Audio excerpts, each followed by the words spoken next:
নমস্কার বন্ধুরা, মেঘালয় ভ্রমণের অন্তিম পর্বের ভিডিও নিয়ে চলে এলাম তোমাদের কাছে।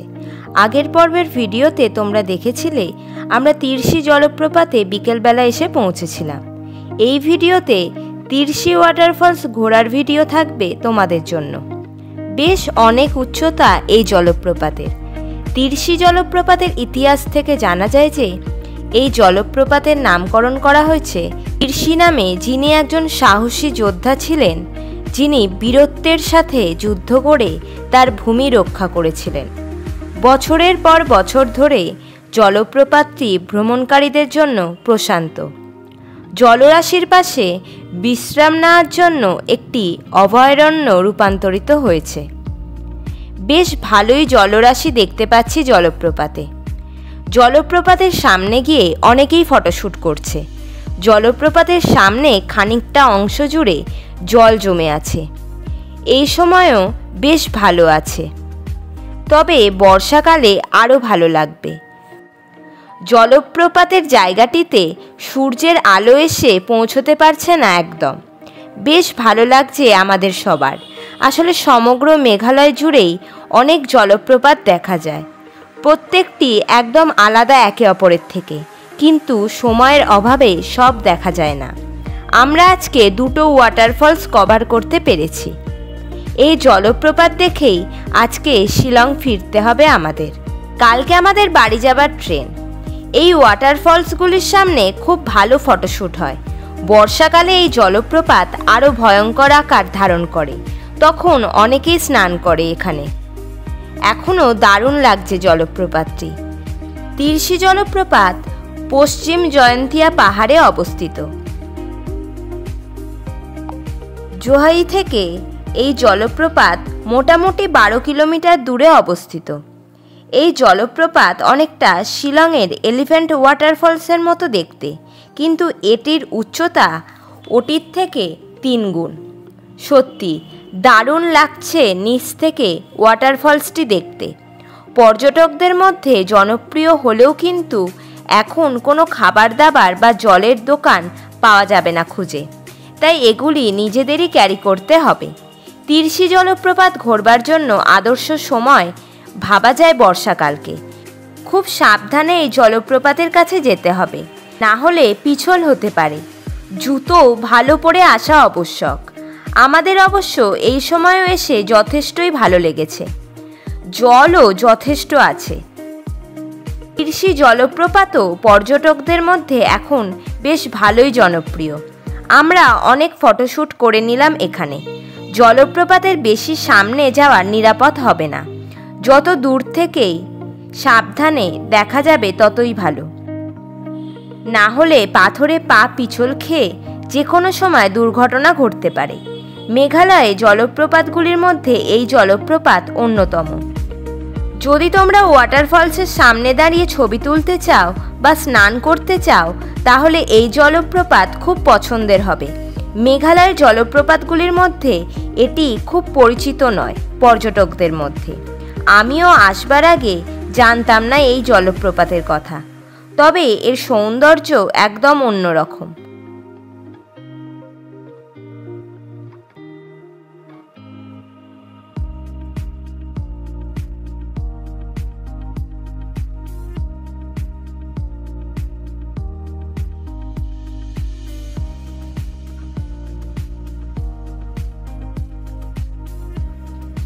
ওয়াটারফলসটিকে নিচ থেকে একদম ওপরে দেখতে দারুণ লাগছে। তোমরাও আসতে পারো এখানে। মেঘালয়ে আসলে নিশ্চয়ই ভালো লাগবে তোমাদের।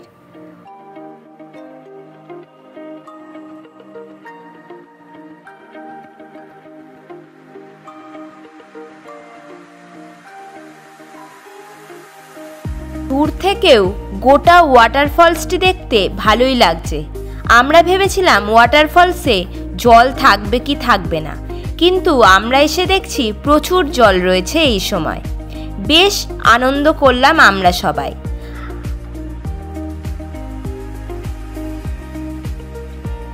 বিভিন্ন পোজে বিভিন্ন জায়গায় দাঁড়িয়ে আমরা সবাই ছবি তুলে নিলাম। সত্যি দারুণ লাগলো আমাদের। আজকে শিলং পৌঁছতে হবে আমাদের। রাত হয়ে যাবে শিলং পৌঁছতে। অনেকটা সময় লেগে গেছে ওয়াটারফলসগুলি দেখতে।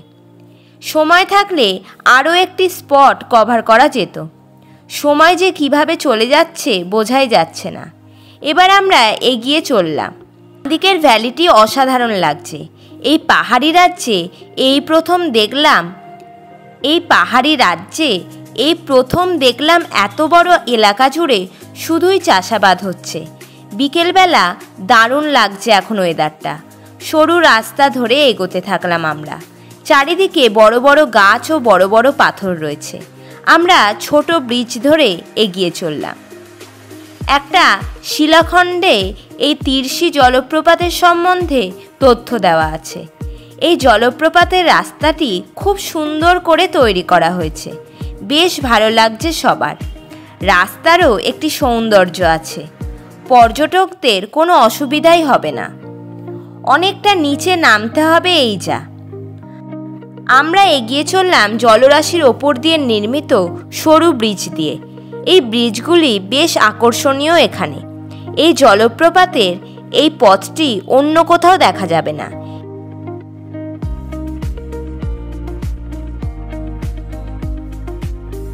আমরা শিলংয়ে এসে পৌঁছালাম। গাড়ি সাইডে দাঁড়ালো। আমরা আজ শিলংয়ে থাকব। আমরা হোটেলে ফোন করে জেনে নিচ্ছি আমাদের হোটেলটা পুলিশ বাজারের কোন দিকে। দারুণ আলোয় সেজে উঠেছে এখন শিলং। ক্রিসমাস ইভে পুরো শিলং শহর সেজে উঠেছে দেওয়ালির মতো। একদম অন্যরকম লাগছে এই শহরটিকে। এমনিতেই শিলং শহর বেশ জমজমাট। আগেও এসে দেখেছিলাম। আর বিশেষ করে ডিসেম্বরের ইভে আরও সেজে ওঠে এই শহর। প্রচুর চার্চ রয়েছে এই শহর জুড়ে। আর দোকানপাটও প্রচুর। কেনাকাটারও প্রচুর অপশান রয়েছে এখানে। সত্যি দারুণ লাগছে মেঘালয়ের রাজধানী শহর শিলংকে। হোটেলে গিয়ে ফ্রেশ হয়ে আবার সবাই বেরোবো ঠিক করলাম। আর একটু আগে যদি শিলংয়ে ঢুকতে পারতাম তাহলে একটু সময় পাওয়া যেত। কালকে গুয়াহাটি থেকে ট্রেন আমাদের।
সামনেই শিলংয়ে মেঘালয় সেক্রেটারিয়েট ভবন দেখতে পাচ্ছি আলো দিয়ে সাজানো। দারুণ লাগছে সেক্রেটারিয়েট ভবনকে দেখতে সামনে থেকে।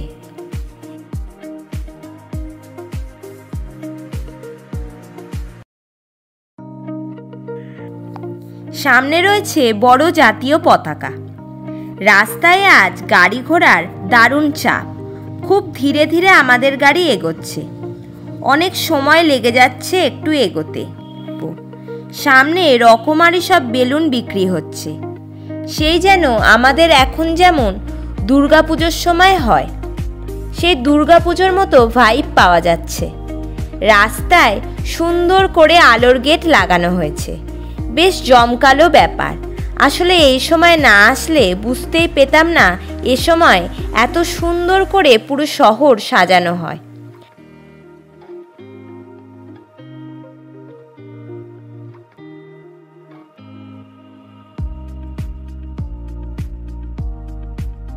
রাস্তার মাঝখানে একটা ছোট্ট আইল্যান্ডকে ক্রিসমাস ট্রি দিয়ে সাজানো হয়েছে সুন্দর করে।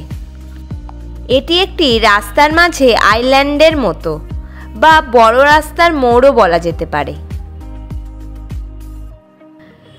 কম বেশি সব সরকারি অফিস, চার্চ, পার্ক সব কিছুই আলো দিয়ে সাজানো হয়।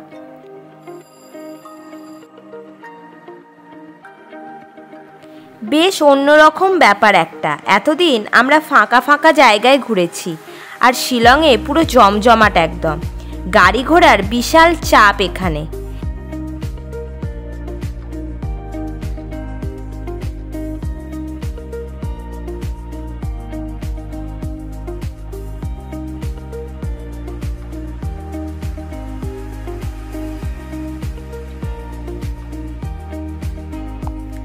আমরা সামনের দিকে এগিয়ে চললাম আস্তে আস্তে। ডান দিকে একটা বিশাল বড় ক্রিসমাস ট্রি বানানো হয়েছে, আলো দিয়ে সাজানোও হয়েছে, আর সামনে সেলফি জোন করা আছে আই লাভ শিলং বলে। ব্রিটিশদের হাতেই শিলং শৈল শহর হিসেবে খ্যাতি লাভ করে। শিলং উত্তর পূর্ব ভারতের মেঘালয় রাজ্যের পূর্ব খাসি পাহাড় জেলার একটি শহর ও পৌরসভা এলাকা। এটি মেঘালয়ের রাজধানী। শিলং ভারত বাংলাদেশ সীমান্ত থেকে প্রায় 65 কিলোমিটার উত্তরে এবং ভুটান ভারত সীমান্তের প্রায় 100 কিলোমিটার দক্ষিণে অবস্থিত। এটি খাসি পাহাড়ে প্রায় 1500 মিটার উচ্চতায় অবস্থিত। এখানে প্রচুর বৃষ্টিপাত হয়। আমরা শিলংয়ের হোটেলে এসে পৌঁছালাম। বেশ ভালো পরিষ্কার পরিচ্ছন্ন 3 স্টার ক্যাটাগরির হোটেল।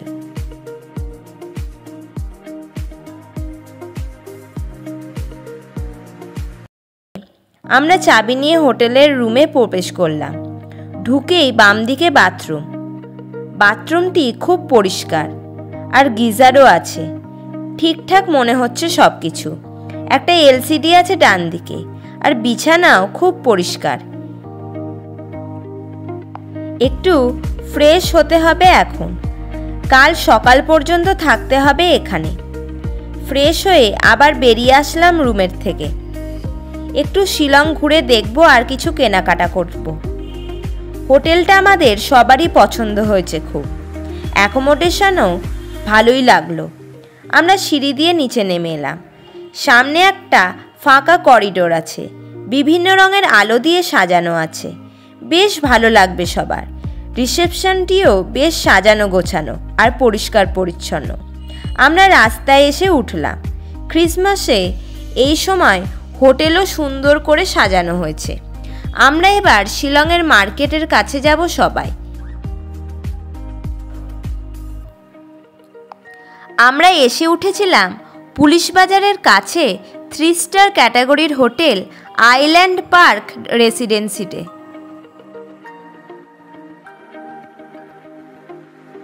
আমরা এগিয়ে চললাম শিলং পুলিশ বাজারের দিকে। রাস্তার দুপাশে সব হোটেল রয়েছে। বেশিরভাগ হোটেলই ক্রিসমাস উপলক্ষে সাজানো হয়েছে। আমরা পুলিশ বাজারের কাছে বিশাল মার্কেটে এসে পৌঁছালাম।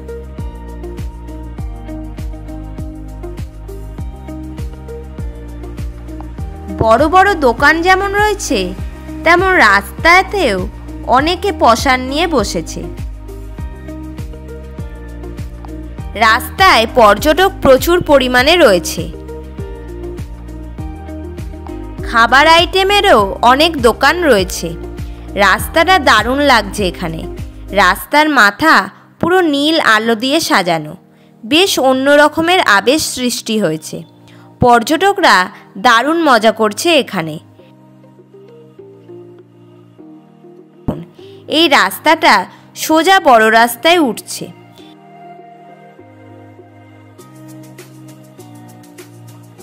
সামনেই সোজা গেলে আই লাভ শিলংয়ের লেখা বোর্ড রয়েছে। রাস্তায় উঠলেই দেখা যাবে শিলংয়ের সেন্টার পয়েন্ট। আমরা আস্তে আস্তে এগিয়ে চললাম শিলংয়ের পুলিশ বাজারের দিকে। প্রচুর পর্যটক এসেছে এই সময় শিলংয়ে। আমরা ভেবেছিলাম হয়তো তেমন পর্যটক থাকবে না এই সময়। সবাই টুকটাক জিনিসপত্র কেনাকাটা করলো, আবার কিছু খাওয়া দাওয়াও হলো। তবে জিনিসপত্র সস্তা কিছু নয় এখানে। তবে এ সময় মেঘালয়ে আসলে একটা অন্যরকম ভাইব আছে। আমরা মূল রাস্তার কাছে চলে এলাম, তবে এতটা ভিড় হবে যে আশা করিনি আমরা। শিলংয়ে সবাই ঘুরতে এসে এখানেই জড়ো হয়। এখানটাই সবচেয়ে জমজমাট এলাকা। আমরা এবার আলো দিয়ে তৈরি বিশাল বড় ক্রিসমাস ট্রি দেখতে পাচ্ছি। দারুণ লাগছে দূর থেকে শিলংয়ের সেন্টার পয়েন্টে করা এটি। সামনেই লেখা আই লাভ শিলং। সত্যি এ সময় শিলংকে একদম অন্য রূপে দেখছি। আমি আগেও এসেছিলাম, তখনও জমজমাট দেখেছিলাম, তবে এ সময়টি উপরি পাওনা আর কি। বিশাল ব্যস্ত এই শিলং শহর। তবে ক্রিসমাসে সব অফিস বা কাজের জায়গা বন্ধ থাকে, তাই রাস্তায় লোকাল গাড়ি ঘোড়া কম থাকবার জন্য জ্যামও কম হয়। সেন্ট্রাল পয়েন্টের সামনে সব বড় বড় হোটেল দেখতে পাচ্ছি। শিলংয়ের এটি প্রাণকেন্দ্র বলা যায়, যেমন আমাদের কলকাতার এসপ্ল্যানেড। প্রচুর দোকানপাট রয়েছে। আমরা একটা রাস্তা ধরে এগোতে থাকলাম। একটু হেঁটে শিলং ঘুরছি আর কি। কালকে তো আমাদের ট্রেন আছে। সব রাস্তাই সুন্দর করে সাজানো হয়েছে। বরাবরই বাঙালিদের কাছে শৈল শহর হিসেবে শিলং বিখ্যাত ছিল। দার্জিলিংয়ের পরই শিলংই বাঙালিদের কাছে দ্বিতীয় পছন্দের শহর। প্রথম দিন আমরা মেঘালয়ে ঢুকে শিলংয়ের উমিয়াম লেক ও এলিফ্যান্ট ফলস দেখেছিলাম। তারপর চেরাপুঞ্জিতে গিয়েছিলাম। আর প্রথমবার যখন এসেছিলাম তখন আমরা শিলংয়েই থেকেছিলাম। শিলং ভারতবর্ষের মধ্যে 330তম পপুলার সিটি। আগে শিলংকে পূর্বে স্কটল্যান্ড বলা হতো। শিলং শহর 1864 খ্রিস্টাব্দ থেকে বৃদ্ধি পেতে থাকে।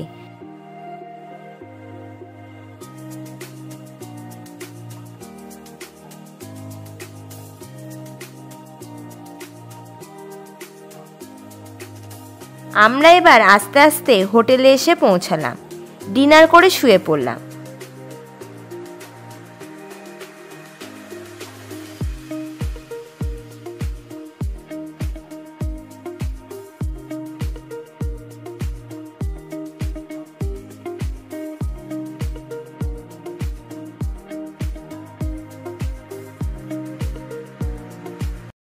সকালে হোটেলেই অর্ডার দিয়েছিলাম ব্রেকফাস্ট, পাউরুটি টোস্ট। তাড়াতাড়ি রেডিও হয়ে গেলাম। এরপর ব্যাগপত্র গুছিয়ে হোটেলের বাইরে বেরিয়ে এলাম। এবার আমরা শিলং থেকে গুয়াহাটির দিকে অগ্রসর হব। হোটেলটা আমাদের ভালোই ছিল এখানে। এবারের মতো আমাদের মেঘালয় ট্যুর ভালোভাবেই সম্পন্ন হলো। আমরা শিলংয়ের রামকৃষ্ণ মিশন বিবেকানন্দ কালচারাল সেন্টারের কাছে এসে পৌঁছালাম। এবার গাড়িতে করে এগিয়ে চললাম আমরা। তখন সেন্টারটি বন্ধ ছিল।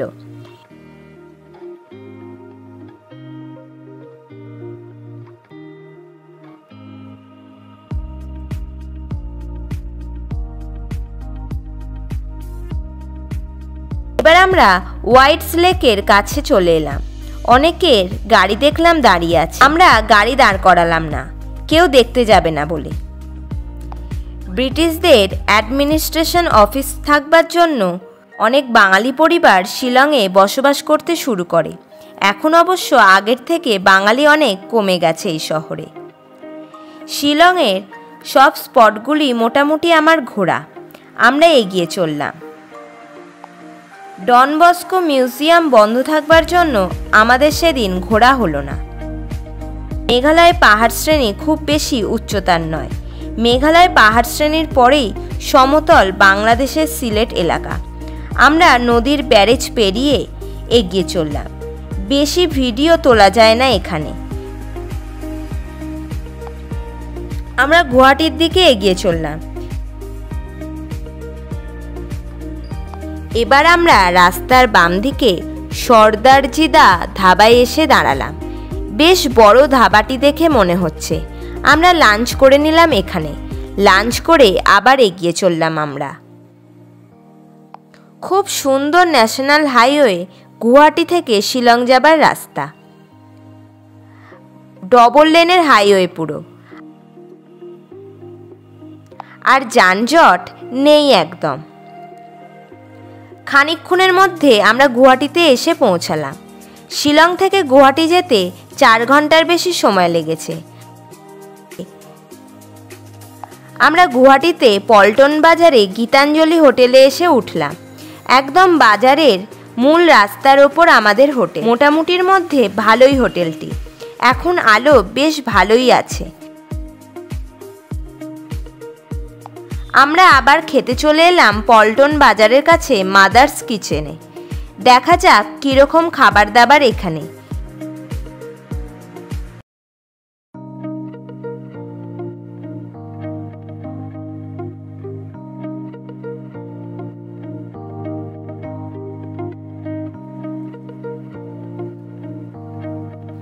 আমরা বসে পড়লাম। একটু বসতেই খাবার চলে এলো আমাদের। বেশ পরিপাটি করে সাজিয়ে দিয়েছে কলা পাতার ওপর। ভাত, ডাল, স্যালাড, 2টো সবজি, পাঁপড় আর সাথে ডিম অর্ডার দিয়েছিলাম। আবার চিকেনও দেওয়া হয়েছিল। পেঁয়াজ, লেবু, লঙ্কাও দিয়েছে দেখলাম। খাবার দাবার মোটামুটি ভালোই ছিল। আমরা বিল মিটিয়ে হোটেলে ফিরে এলাম। হোটেলে একটু রেস্ট নিয়ে আবার বেরোলাম গুয়াহাটির বাজারে। প্রচুর পর্যটক রয়েছে রাস্তায় এখন। প্রচুর ভিড় চারিদিকে।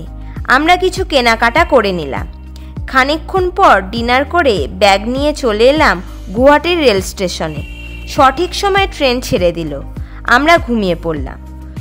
সকালে ঘুম ভাঙতে দেখলাম জানলার বাইরে গাছগুলিতে ভরা উত্তরবঙ্গকে। ট্রেন দুর্দান্ত গতিতে এগিয়ে চলেছে। অনেকেই এই ট্যুর শেষ করে একদিন গুয়াহাটি থেকে কামাখ্যা দর্শন করে। আমি কমাস আগেই এসেছিলাম বলে আর এবারে গেলাম না। তোমরা যখন আসবে তখন একেবারে ট্যুর সেট আপ করে আসবে, ভালো লাগবে। আমরা আগের দিন রাতে গুয়াহাটি থেকে 13776 কাঞ্চনজঙ্ঘা ধরেছিলাম। রাত 10:50 গুয়াহাটি থেকে ছেড়ে আজকে সন্ধে 7:20 শিয়ালদা ঢোকবার কথা। মোট 20 ঘন্টা 30 মিনিটে পৌঁছে যাব শিয়ালদায়। আমরা এবার ফারাক্কা ব্যারেজের ওপর দিয়ে যাচ্ছি। খুব বেশি স্পিডে ট্রেন যাচ্ছে না। গঙ্গা এখানে যেন সমুদ্রের মতো চওড়া। এরপরই 2 ভাগে ভাগ হয়ে যায় এই নদী। ছোট অংশটি হলো আমাদের হুগলি নদী, আর বড় অংশটি বাংলাদেশে চলে যায় পদ্মা নামে। বিশাল বড় এই ফারাক্কা ব্যারেজ। ট্রেন ও গাড়ি 2 যাতায়াত করে এই ব্রিজ দিয়ে।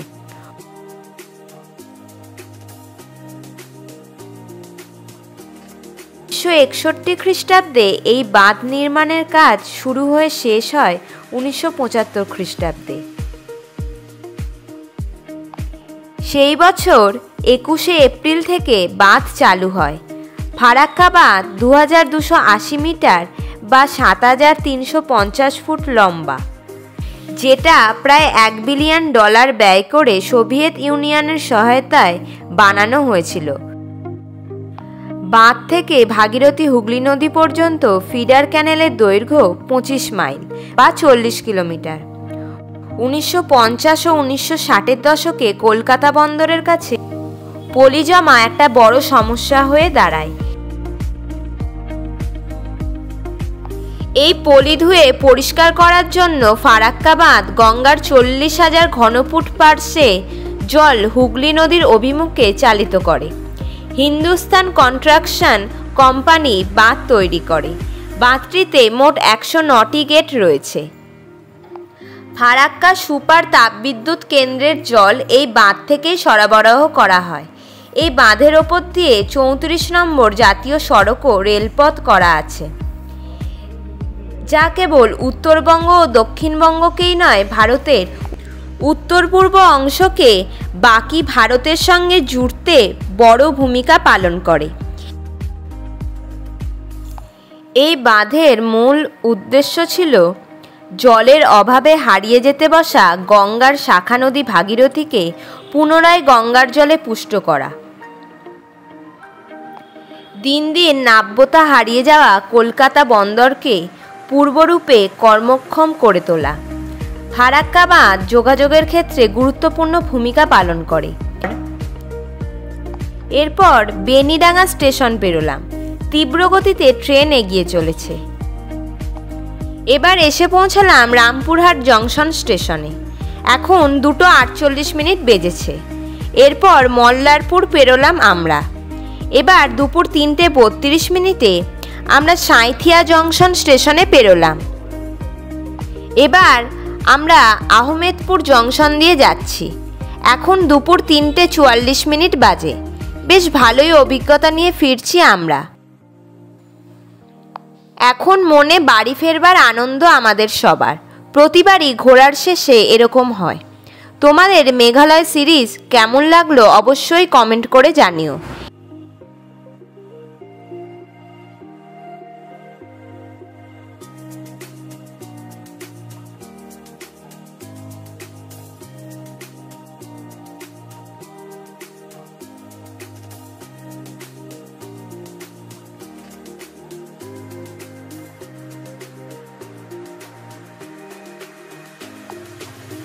এবার আমরা 4:32 খানা জংশনে এসে পৌঁছালাম। স্টেশনে ভালোই যাত্রী রয়েছে। স্টেশনটাও পরিষ্কার পরিচ্ছন্ন রয়েছে। বেশ বড় জংশন এটি। আমরা নামব বর্ধমান জংশনে। শিয়ালদা আমি আর যাব না। এবারের মতো গল্প শেষ হলো। টাটা।